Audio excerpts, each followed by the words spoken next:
नमस्कार, बहुत स्वागत है आपका। न्यूज 18 उत्तर प्रदेश उत्तराखंड देख रहे हैं। ऊधम सिंह नगर के खटीमा में रोडवेज बस अड्डे के पास से पुरानी रंजिश में चाकूबाजी में एक हिंदू युवक की मौत हो गई, जिसके बाद शनिवार को भी दिन भर बवाल रहा। वहीं घटना के विरोध में नगर का व्यापार मंडल समेत दूसरे संगठनों ने कोतवाली पहुंचकर हंगामा किया और आरोपियों को पकड़ने की मांग उठाई। साथ ही घटना के विरोध में व्यापार मंडल ने शनिवार को बाजार बंद रखकर, दरअसल शुक्रवार की रात करीब 9 बजे के आसपास बस अड्डे पर एक चाय की दुकान पर कुछ युवक खड़े थे। इसी दौरान घोटिया इस्लाम नगर से आए कुछ युवकों ने गुट से उनकी कहासुनी हो गई और जमकर चाकूबाजी। बताया जा रहा है कि दोनों पक्षों के बीच पुरानी रंजिश चल रही थी। चाकूबाजी में एक युवक की मौत हो गई, जबकि 2 लोग गंभीर रूप से घायल हैं।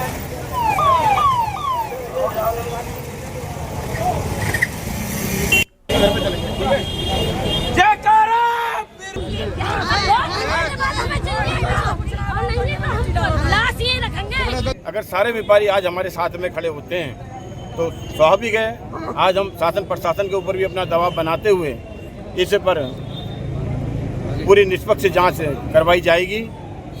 और आज सभी व्यापारियों के द्वारा मार्केट बंद कर इस मामले को उठाते हुए सभी थाने में एकत्रित हुए हैं। एक हिंदू बालक की तुषार की निर्मम हत्या इन लोगों द्वारा एकत्रित करके सुनियोजित तरीके से की गई है। यदि उस हत्या के पीछे इनके जो षड्यंत्र हैं, जो मंसूबे हैं, उनको पुलिस उजागर नहीं करती है और उनको जल्द से जल्द पकड़कर कठोर से कठोर सजा नहीं देती और उनके मकानों को डिमोलाइज नहीं करवाती है, उनकी भूमि की जांच नहीं करवाती है, तो हम बजरंग दल पूरे प्रदेश के अंदर उग्र आंदोलन को बाध्य होगा। देखिए, जो कल की घटना उसमें पुलिस लगी है और हम तुरंत जो है जिन्होंने एक कुकृत्य किया उनको सलाखों के पीछे पहुंचवाएंगे। लोगों से अपील है कि इसको भ्रामक सूचनाओं में ध्यान न दें और जो है पुलिस का कोऑपरेट करें। उसी पर हम लोग काम करें।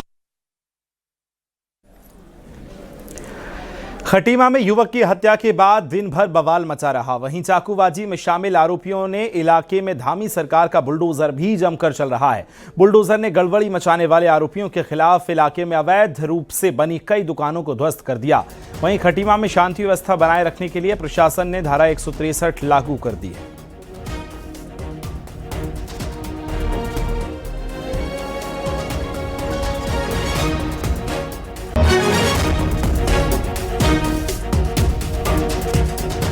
हरिद्वार में जिला प्रशासन ने सरकारी जमीन पर बने अवैध अतिक्रमण को ध्वस्त कर जमीन को कब्जा मुक्त करा दिया है। श्यामपुर कांगड़ी के प्रशासन को ग्राम पंचायत की जमीन पर भूमाफिया के द्वारा अवैध कब्जा किए जाने की शिकायत मिल रही थी, जिसके बाद एसडीएम की मौजूदगी में प्रशासन की टीम ने जेसीबी मशीन से अवैध निर्माण को ध्वस्त कर दिया और जमीन को कब्जा मुक्त कराया है। 10 बीघा से ज्यादा जमीन पर अवैध कब्जा था, जिसे ध्वस्त किया गया। धामी सरकार के निर्देश पर अतिक्रमण के खिलाफ लगातार एक्शन जारी है। में करीबन 10 बीघे से अधिक सरकारी जमीन पर अतिक्रमण किया हुआ था। कुछ स्ट्रक्चर्स थे और अवैध रूप से उस पर खेती आदि का काम कर रहे थे। वो सरकारी जमीन थी, उस पर विधिक कार्रवाई करते हुए आज एसडीएम हरिद्वार की निगरानी में इस अतिक्रमण को हटाया गया है।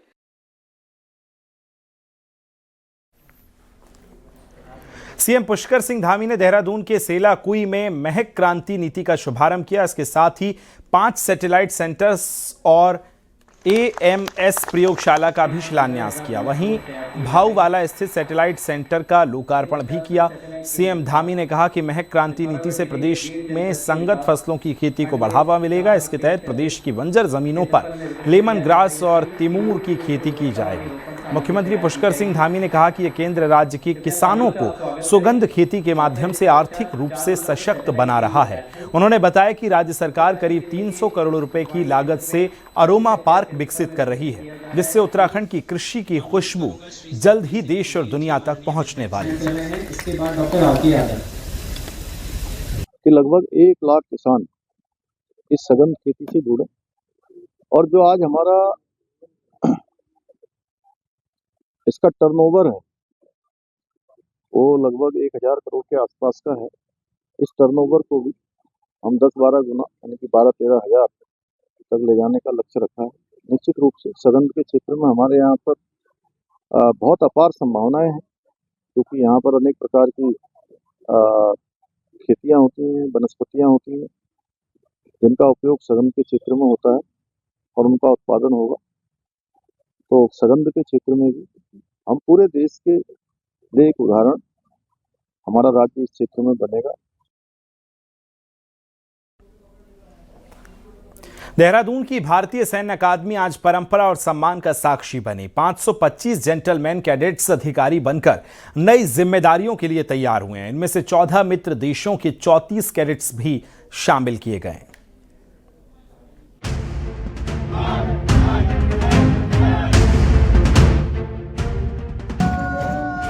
आईएमए की पासिंग आउट में जवानों के कदम ताल की गूंज और अनुशासन का तालमेल नजर आया। सज धज कर तैयार भारतीय सैन्य अकादमी ने एक बार फिर अपनी गौरवशाली परंपरा को जीवंत किया। कड़ी सुरक्षा के बीच कैडेट्स पूरे आत्मविश्वास के साथ परेड में उतरे तो सेना प्रमुख जनरल उपेंद्र द्विवेदी ने सलामी के साथ कैडेट्स का उत्साह बढ़ाया। बहुत सारे हिस्सेदार हैं बट मेरे जो पेरेंट्स हैं, मेरे इंस्ट्रक्टर्स हैं एंड स्पेशली माय बॉयज जो कि मेरे स्कूल टाइम से मेरे साथ में हैं and they have always supported me through my thick and thin, then my coursemates in NDA as well as in IMA. इस परेड में कुछ परिवारों की कहानियां बेहद खास रही। राजस्थान के एक परिवार में दादा के बाद अब पोता सेना में अधिकारी बना है। वहीं उत्तर प्रदेश के एक परिवार में पिता पहले से सेना में हैं और आज बेटा सेना में अधिकारी बनकर नेतृत्व की राह पर आगे बढ़ेगा। बस साथ वालों का साथ रहे और जवानों का साथ रहे तो सब अच्छे से हो जाएगा। फादर भी आर्मी में है जी, पिताजी 75 आर्मड से रिटायर। हाँ, फादर से एक कदम ऊपर पहुंचे हैं, क्या कहेंगे? बस इनकी मेहनत है। मेहनत बात है। बहुत खुशी हो रही है, बयान नहीं कर सकती। आर्मी पहले से देखी है? हाँ, अब बेटे को भी आर्मी जी। तो क्या कुछ किस तरीके से देख रहे हैं? यही कहूंगी बस ये ऐसे ही तरक्की करे। परेड के दौरान जाट रेजिमेंट की वर्दी पहने दो बच्चों ने सबका ध्यान खींचा। जहां एक बच्चे के पिता आज अधिकारी बने हैं जबकि दूसरे के पिता पहले से ही सेना में हैं। मासूम आंखों में भी सेना के प्रति गर्व और भविष्य में वर्दी पहनने का सपना साफ नजर आया। हिम्मत सिंह, आपने ये ड्रेस क्यों पहनी है? क्योंकि मेरे पापा ने भी पहनी है। अच्छा, आपके पापा ने भी पहनी है? अरे वाह, तो आपने भी इसलिए पहनी है? जिंदगी में सबसे बड़ा रोल मेरे माता पिता और मेरे ब्रदर का है। मैं आज अफसर बना हूं तो इनकी दुआओं और मेरे भाई की गाइडेंस से बना। मैंने कहीं कोचिंग नहीं ली, जितनी भी गाइडेंस दी मेरे ब्रदर ने मेरे को दी। आईएमए से निकले ये युवा अधिकारी अब देश की सुरक्षा की जिम्मेदारी संभालने जा रहे हैं। ये पासिंग आउट परेड सिर्फ एक सैन्य कार्यक्रम नहीं बल्कि देश के लिए समर्पण और संकल्प है। आज अधिकारी बने ये कैडेट्स कल देश की सीमाओं के मजबूत प्रहरी होंगे। देहरादून से न्यूज 18 के लिए सतेंद्र बर्तवाल की रिपोर्ट।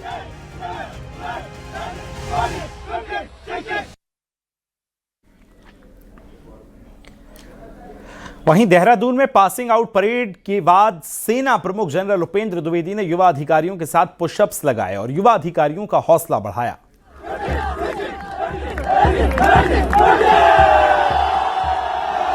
तो ये तस्वीरें आप देख रहे हैं जहां उपेंद्र द्विवेदी तमाम कैडेट्स के साथ पुशअप्स करते आपको नजर आ रहे होंगे। युवा अधिकारियों का उत्साह उन्होंने बढ़ाया है। ये तस्वीरें आप देख रहे हैं।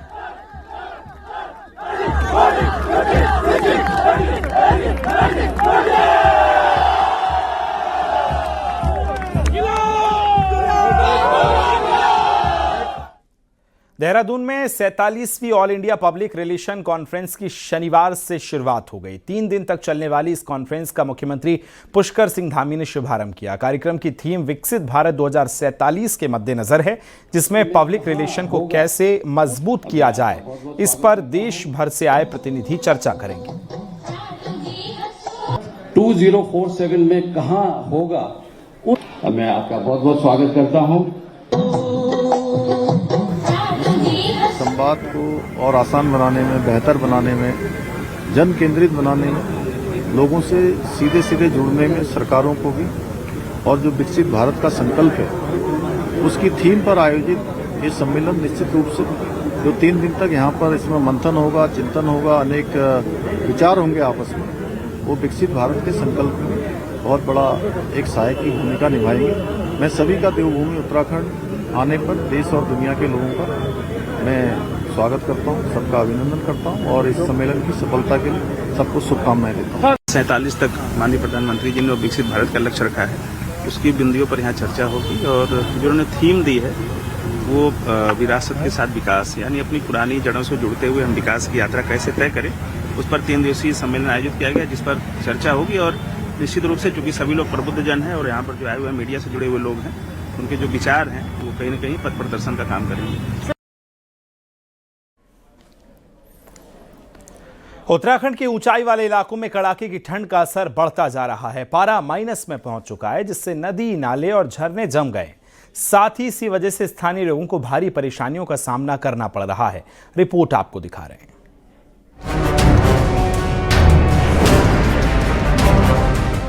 उत्तरकाशी के ऊंचाई वाले क्षेत्रों में तापमान -10 डिग्री तक पहुंच गया है। ठंड इतनी ज्यादा है कि गंगोत्री धाम में नदियां और झरने जमने लगे हैं। पेड़ों पर भी पानी जम गया है। ठंड से बचने के लिए लोग सुबह शाम अलाव का सहारा ले रहे हैं। वहीं गंगोत्री धाम समेत कई जगहों पर पानी की सप्लाई बंद हो गई है, जिससे स्थानीय लोगों को परेशानी झेलनी पड़ रही है। इधर उधर देखिए, आजकल जो है मौसम कई दिनों से जो है बारिश नहीं हुई है और एकदम सूखी ठंड पड़ी हुई है, जिससे लोगों को जो है खांसी, जुकाम, बुखार जो है, इससे गांव-गांव में लोग बहुत पीड़ित हैं। और हम यहाँ पर अभी काशी विश्वनाथ की नगरी में आग का आनंद ले रहे हैं। लोग ठंड से ठिठुर रहे हैं। ठंड को लेकर हमारे कहने आजकल बहुत शीतलहर चल रही है, वो कड़ाके की ठंड महसूस हो रही है और इस बारिश ना होने से काफी दिक्कतें पैदा हो रही है और पूरी ठंड अपने चरम पे है। ऐसा ही नजारा चमोली में भी देखने को मिला। यहाँ सुबह शाम के तापमान में भारी गिरावट दर्ज की जा रही है। बद्रीनाथ धाम के पास ऋषि गंगा झरना भीषण ठंड से पूरी तरह जम चुका है। तस्वीरों में देख सकते हैं कि बहता पानी अब बर्फ का रूप ले चुका है। कड़ाके की ठंड से स्थानीय लोग परेशान हैं। मौसम विभाग ने 18 दिसंबर तक बारिश की संभावना नहीं जताई है, जिससे आने वाले दिनों में ठंड और बढ़ने की उम्मीद है। उत्तरकाशी से बलबीर परमार और चमोली से नितिन सेमवाल की रिपोर्ट। उत्तराखंड में अगले 24 घंटे में बारिश और बर्फबारी की संभावना जताई गई है। मौसम केंद्र के मुताबिक उत्तरकाशी, चमोली, रुद्रप्रयाग, पिथौरागढ़ जिलों में ऊंचाई वाले इलाकों में बारिश के आसार हैं, जिसकी वजह से मैदानी जिलों में ठंड बढ़ सकती है। वहीं 3500 मीटर से ऊपर के इलाकों में बर्फबारी हो सकती है। पश्चिम विक्षोभ के चलते बारिश के आसार बन रहे हैं। 14 तारीख को एक जो है फीबल वेस्टर्न डिस्टर्बेंस उत्तराखंड को प्रभावित कर सकता है, जिसके कारण उत्तराखंड के ऊंचाई वाले क्षेत्र जो उत्तरकाशी, चमोली, रुद्रप्रयाग, पिथौरागढ़ डिस्ट्रिक्ट में वहाँ कहीं कहीं बहुत हल्की से हल्की वर्षा और 3500 मीटर से अधिक ऊंचाई वाले क्षेत्रों में बर्फबारी मिलने की संभावना है। सोशल मीडिया और डिजिटल प्लेटफॉर्म ने हमारी जिंदगी आसान जरूर बनाई है, लेकिन प्लेटफॉर्म्स अपराधियों का नया हथियार बन रहे हैं। देहरादून में चल रहे क्राइम लिटरेचर फेस्टिवल में इसी मुद्दे पर चर्चा भी हो रही है।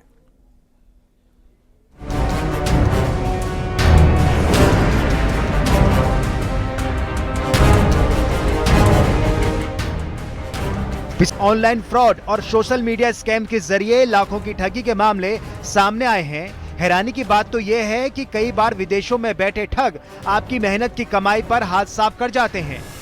देहरादून में चल रहे क्राइम लिटरेचर फेस्टिवल में एक्सपर्ट, लेखक और डायरेक्टर्स इस बात पर चर्चा कर रहे हैं कि कैसे थोड़ी सी जागरूकता से इन अपराधों से बचा जा सकता है।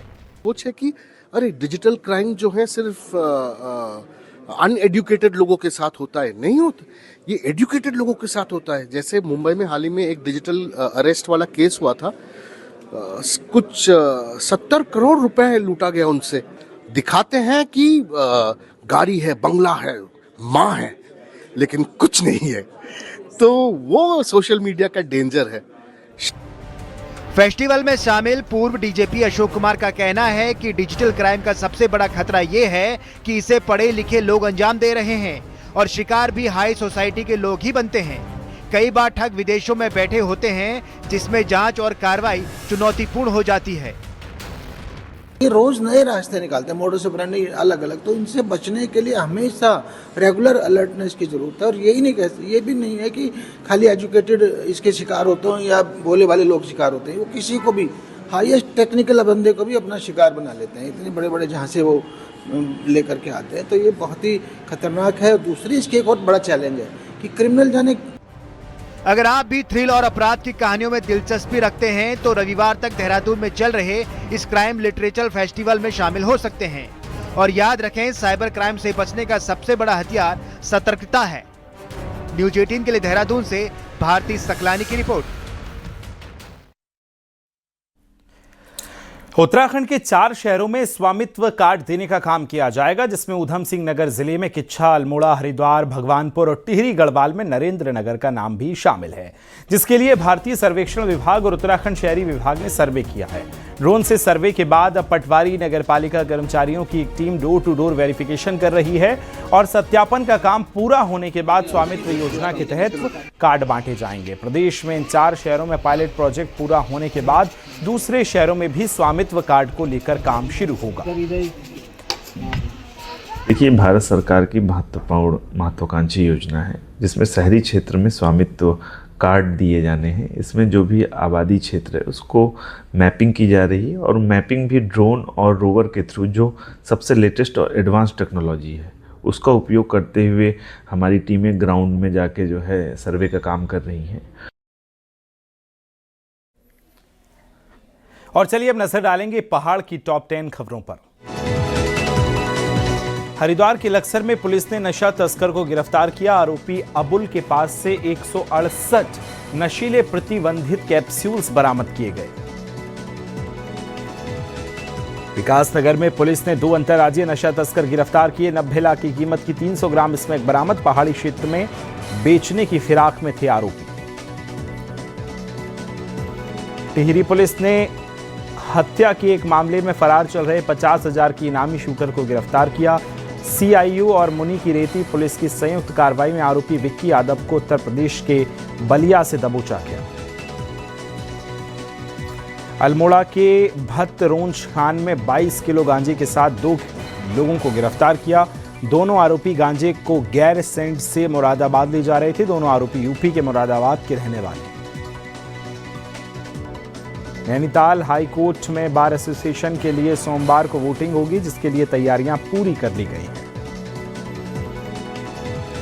बागेश्वर के फरसाली में बल्ली में एक बार घर में गैस रिसाव से सिलेंडर फटने का मामला आया सामने। हालांकि हादसा किसी प्रकार की जनहानि हादसे में नहीं हुई। उत्तरकाशी के मुखेम रेंज के जंगलों में भीषण आग लगी, जिसकी वजह से पूरे इलाके में धुंध फैल गई और लोगों को परेशानी भी हुई। अल्मोड़ा में डिप्लोमा इंजीनियर संघ का खेलकूद प्रतियोगिता हुई शुरू। क्रिकेट, बैडमिंटन, वॉलीबॉल प्रतियोगिता 1 सप्ताह तक चलेगी। बीजेपी के प्रदेश संगठन महामंत्री अजय कुमार अल्मोड़ा पहुंचे। एसआईआर को लेकर कार्यकर्ताओं से चर्चा की। पिथौरागढ़ में मौजूद इको टास्क फोर्स के 2 बटालियन को शिफ्ट करने पर विरोध शुरू हुआ। पूर्व सैनिकों ने प्रदर्शन कर अपना विरोध जताया।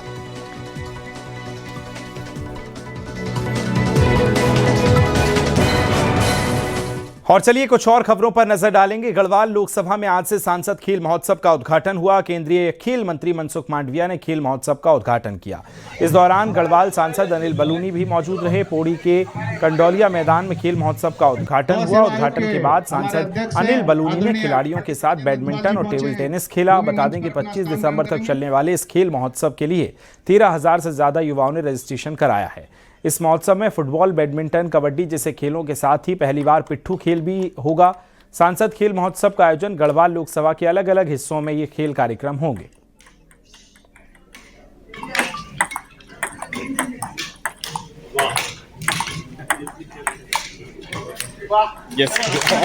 देखिए, आज हमारे लिए बड़ा ही प्रसन्नता का पल है कि हम लोगों ने आज गढ़वाल में सांसद खेल महोत्सव को प्रारंभ किया है और हमें पूरा विश्वास है कि जब हम इसका समारोह करेंगे तब बड़ी संख्या में हमारे पास ऐसे युवाओं की सूची होगी जिनमें प्रतिभा है, जो देश और विदेश में गढ़वाल का नाम जाके रोशन कर सकेंगे, जो खेलों में और आगे बढ़ सकेंगे। हम ऐसे लोगों को चिन्हित करेंगे, उनकी ट्रेनिंग, उनके लिए जो जो संसाधनों की आवश्यकता है वह सब किया जाएगा। हमारे बलूनी जी बार बार सांसद के रूप में आके मुझे कहते हैं, भाई साहब हमारा पहाड़ी इलाका है, हमें स्पोर्ट्स में मदद करिए। तो वैसे ही 1 महीने पहले वो आके मुझे बोल के गए थे कि मुझे जोशीमठ में, चमोली डिस्ट्रिक्ट में जोशीमठ में एथलेटिक ट्रैक चाहिए। दोस्तों 8 करोड़ रुपया वो मंजूर करा के गए थे। मैं सर्टिफिकेट लेके, कागज लेके आया हूं, उसको मंजूर करा गया है।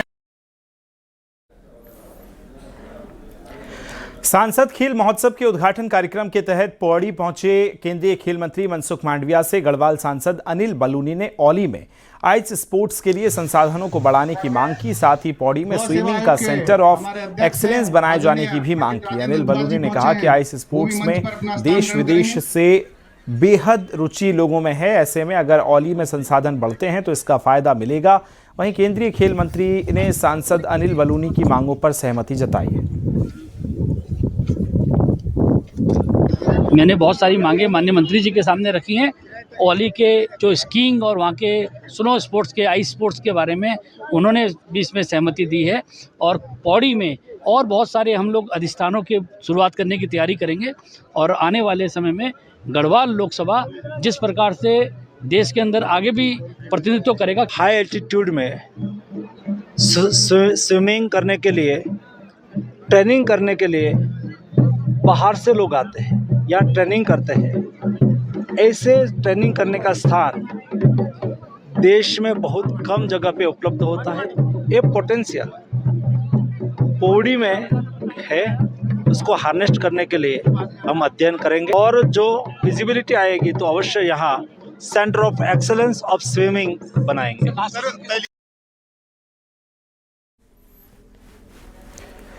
कैबिनेट मंत्री गणेश जोशी आज एक कार्यक्रम के दौरान अपनी विधानसभा क्षेत्र में बच्चों को संबोधित करते हुए भावुक हो गए। दरअसल जब स्कूल प्रबंधन ने उनके सामने स्कूल में इंफ्रास्ट्रक्चर अभाव की समस्या उठाई तो उनकी आंखें भर आईं। उन्होंने कहा कि आज भले ही मंत्री बन गया हूं, लेकिन मेरा फर्ज बनता है कि अपने क्षेत्र के लोगों के लिए मैं काम करूं। उन्होंने पुराने दिनों को याद करते हुए कहा कि मेरी दुकान यहीं हुआ करती थी, मेरी कर्मभूमि ये है, मेरा फर्ज बनता है कि जो समस्याएं मेरे सामने आई हैं मैं उनका समाधान करूंगा।